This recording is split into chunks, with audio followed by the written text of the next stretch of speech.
विजय ग्रोवर जी, जो कंडीशन फिलहाल कर्नाटक में है, इसे आप कैसे अलग मानते हैं एमपी या राजस्थान या पंजाब की कंडीशन से? क्या अभी भी मुश्किल है कांग्रेस के लिए या ऑल इज वेल है?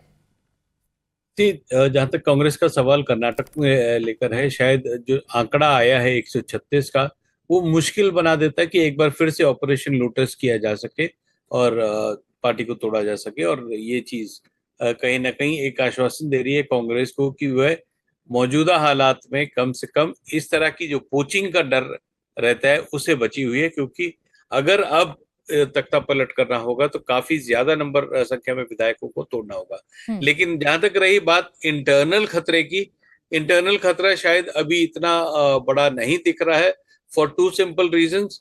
एक तो अगर पॉपुलैरिटी देखिए, जितने भी ओपिनियन पोल आए थे, जितने भी जो पॉपुलैरिटी चार्ट्स किए गए थे, मुख्यमंत्री कौन पसंद करेंगे, तो जनता ने ही इसका जो एक मैसेज दे दिया था कि ज्यादातर जो ओपिनियन पोल्स थे उसमें 40% से ज्यादा लोगों ने सिद्धरामैया के हक में दिया था। क्यों? क्योंकि शायद पिछले 20 साल में वे इकलौते मुख्यमंत्री थे जिन्होंने कि अपना पूरा 5 साल का टर्म कंप्लीट किया।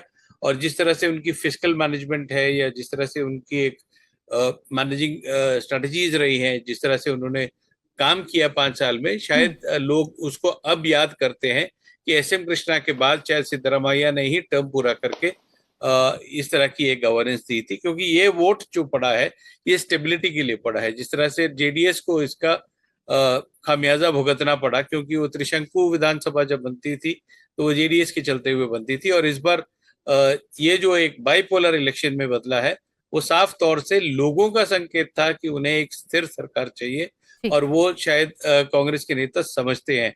डीके शिव कुमार की दिक्कत ये है कि उनके खिलाफ जिस तरह के आरोप लगते हुए आए हैं, जिस तरह से ईडी की इंक्वायरी चल रही है, इनकम टैक्स की इंक्वायरी चल रही है, सीबीआई में उनके खिलाफ जांच चल रही है, तो जो 40% पीसीएम का भूमि के खिलाफ उन्होंने जो कैंपेन स्टार्ट किया था, ऐसे में नैतिक आधार पर भी मुश्किल होगा कांग्रेस के विधायकों के लिए कि वह एक ऐसा मुख्यमंत्री चुने जिसके ऊपर पहले से ही आरोप लगे हुए हैं। तो ये चीज थोड़ी जो है वो कठिन हो जाती है, और कहीं ना कहीं साफ संकेत यह आ रहा है कि सिद्धरामैया ही शायद वो चेहरा बनेंगे जो कि न केवल विधायक, न केवल पार्टी, बल्कि राज्य के लोग भी। जफर इस्लाम साहब, आप ही को ये फूट नजर आ रही है? अभी यहाँ सुरेंद्र राजपूत जी कह रहे हैं कि देखिए हमारी तो लोकतांत्रिक पार्टी है, मतभेद हो सकता है, हम लोग बता सकते हैं कि किसको सीएम बनना है, किसको सीएम नहीं बनना है, विधायक खुलकर अपनी बातें रख सकते हैं। आपकी पार्टी में तो ये भी नहीं है, सिर्फ एक नाम पारित हो जाता है आपकी तरफ से, किसी को अधिकार ही नहीं है कि अपने बारे में बात कर सके। देखिए फर्क यही तो फर्क आपको दिखाना चाहते हैं कि भारतीय जनता पार्टी में जो भी कार्यकर्ता है वो अपने आप को कार्यकर्ता ही समझता है, और कोई पद जो है, पद सिर्फ एक माध्यम होता है जन सेवा करने का। सत्ता की लालच में कोई नहीं रहता, सत्ता की दौड़ में कोई नहीं रहता, सत्ता के दावेदारी कोई नहीं करता है। अभी राजपूत साहब कह रहे थे अरे हम दावेदार हैं, कभी तो 3 सच बोल लिया करो। दावेदार, यही तो फर्क बताना चाह रहा था मैं आपको। ये सत्ता के दावेदार, सत्ता का मलाई लालच ये इनके हैं, ये उन्होंने कह दिया सामने। और हम ये कह रहे हैं कि हमें वो पद की कोई मोह नहीं होता है, जिसको डिसाइड कर लिया दे दिया। एक पद है, एक सिर्फ माध्यम है, उसका सेवा करना है। अल्टीमेट ऑब्जेक्टिव क्या है आपका?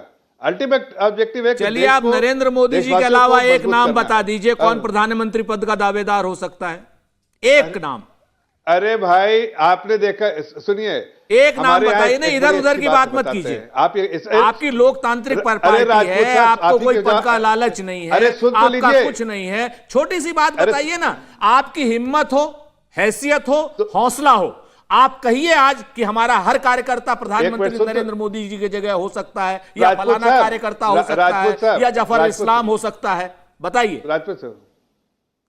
सुनिए राजपूत साहब, आपके सवालों का जवाब बड़े आदर सम्मान के साथ दे रहा हूं। देखिए हमारे यहाँ जब मीटिंग होती है ना, सुन लीजिए, अभी आप बीच में मत बोलिएगा, मैं सुन रहा हूं, अभी आप सुन लिए आपके पूरी बातों। डांटिए मत, जब हमारे यहाँ मीटिंग होती है ना, मंच पे लोग बैठे लगा देंगे, हम सब डरते हैं आपसे। अरे सुन तो लीजिए पहले मेरी बात, अब जवाब तो सुन लीजिए। आपने सवाल किया है, आदर सम्मान से जवाब दे रहा हूं कि देखिए हमारे यहाँ जैसे मंच पे बैठे रहते हैं ना लोग, और जो सामने बैठे रहते हैं लोग, दोनों में फर्क इतना ही होता है कि आज किसी को मंच पे बैठने के लिए कहा गया और किसी को वहां। कोई ऐसा नहीं क्लेम कर सकता कि आज मंच पे बैठा हो तो कल मैं वहां नहीं बैठूंगा, और वहां वाला कोई ऐसा नहीं सोच सकता है मोदी कि जी हम के यहाँ अलावा बैठे तो कौन? यहाँ नहीं बैठ सकते। एक नाम बताइए। ये पारिवारिक पार्टी नहीं है। एक नाम बताइए। आप बोलिए, आप बताइए क्या नहीं, गांधी परिवार के अलावा किसको पूछते हैं आप बताइए। हम मल्लिकार्जुन खड़गे साहब को पूछते हैं, हम डीके शिव कुमार को पूछते हैं, हम सिद्धरामैया को पूछते हैं। देखिए अभी आप मोदी जी के अलावा किसको बोलते हैं बताइए। आप कहिए जेपी नड्डा प्रधानमंत्री होंगे। आप अरे कहिए जेपी नड्डा प्रधानमंत्री होंगे अगर हिम्मत हो तो कहिए ना, एक बार कह दीजिए। कोई भी ग्रहण हम तो कह सकते हैं कि मल्लिकार्जुन खड़गे साहब भी प्रधानमंत्री हो सकते हैं, हम तो कह सकते हैं, आइए। लेकिन आपकी अगर हिम्मत हो तो कहिए जेपी नड्डा प्रधानमंत्री हो सकते हैं। हिम्मत ही तो दिखा रहा हूं। अरे एक बार नाम ले लीजिए। अच्छा ठीक है, एक एक करके ठीक है। सुरेंद्र राजपूत जी ने तो देखिए आज बड़ी बात कह दी। वो कह रहे हैं कि हमारे यहाँ तो मल्लिकार्जुन खड़गे भी प्रधानमंत्री हो सकते हैं। आपसे कहलवाना चाह रहे थे जफर इस्लाम साहब, इस सवाल का जवाब आप ढूंढ के रखिएगा, मैं आऊंगी आपके पास। BS अरुण साहब अभी दे रहा हूं, जल्दी से दीजिए 10 सेकंड में, क्योंकि बाकी मेहमान भी इंतजार कर रहे हैं। बताइए। बीच में इनको टोकने को ठीक है सुरेंद्र जी, एक बार सुन लेते हैं, बताइए। हमारा तो कन्विक्शन है,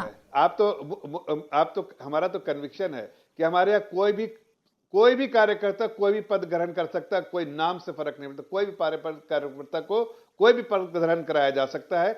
आसाराम बापू की तरीके से प्रवचन बंद कीजिए, जिसमें शक्ति है, जिसमें शक्ति है। लेकिन आप बताइए, अभी सब लोग कह रहे हैं हाई कमांड। कौन हाई कमांड? हाईकमांड CWC, नहीं, हाईकमांड हमारी कांग्रेस अध्यक्ष। राहुल गांधी तुम्हारा राहुल गांधी प्रेसिडेंट है कि मल्लिकार्जुन खड़गे है? अच्छा तो ठीक क्यों बोल रहे हैं? हमारे अध्यक्ष और CWC हाईकमांड है। बोल रहे हैं?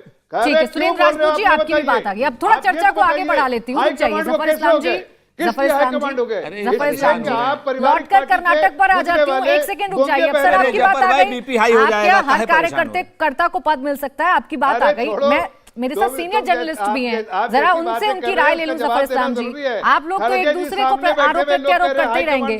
BS अरुण साहब, जिस तरीके की चर्चा चल रही है और जो बातें सुरेंद्र राजपूत जी कह रहे हैं या जो जफर इस्लाम साहब कह रहे हैं, क्या वाकई में एक पार्टी का लोकतंत्र ऐसा होना चाहिए जैसा कांग्रेस का है, जैसा सुरेंद्र राजपूत जी कह रहे हैं कि देखिए ये मजबूत लोकतंत्र है हमारी पार्टी का, कि हमारे दोनों नेता खुलकर कम से कम अपनी बात तो रख पा रहे हैं? जी, दोनों पार्टियों में एक बार इलेक्शन होने के बाद एक लेजिस्लेचर पार्टी का मीटिंग तो जरूर होता है। आज 6 बजे कर्नाटक में, बेंगलुरु में एक विधायक का एक बैठक बुलाया है और उसमें तय करेंगे कि कौन इस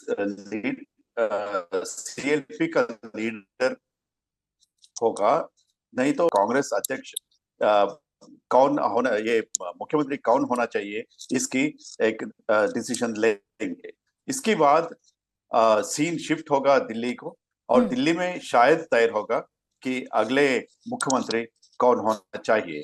तो मुझे लगता है ये चलेगा 2-3 दिन, और उसके बाद ही मुख्यमंत्री तय होगा कि कौन मुख्यमंत्री बन सकता है कर्नाटक। इंडिया टीवी हर वक्त हर जगह डाउनलोड करने के लिए सर्च करें India TV news Google play store या ऐप स्टोर पर।